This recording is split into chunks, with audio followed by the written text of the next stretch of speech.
Svi oni mladi ljudi koji planiraju da lete ovim avionom moraju da budu fizički spremni da izdrže opterećenja koje su granična za čoveka.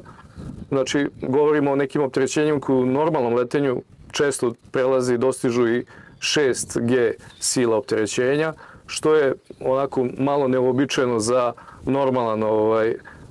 normalnog čoveka. Kažem, ilustracije radi, piloti, kako ih nazivaju, Formula 1 trpe neka opterećenja koje su tu negde ranga 2G, a mi se svakodnevno u letenju suočavamo sa opterećenjima koje su granična sa nekih 6 do 7G. Lepota poziva ogleda se u tome da ja pre svega, a pretpostavljam i sve ostale moje kolege, dele istu strast prema letenju. Znači, kada neko radi, bavi se nečim što voli i uživa u tome, to je najveći benefit ovog posla.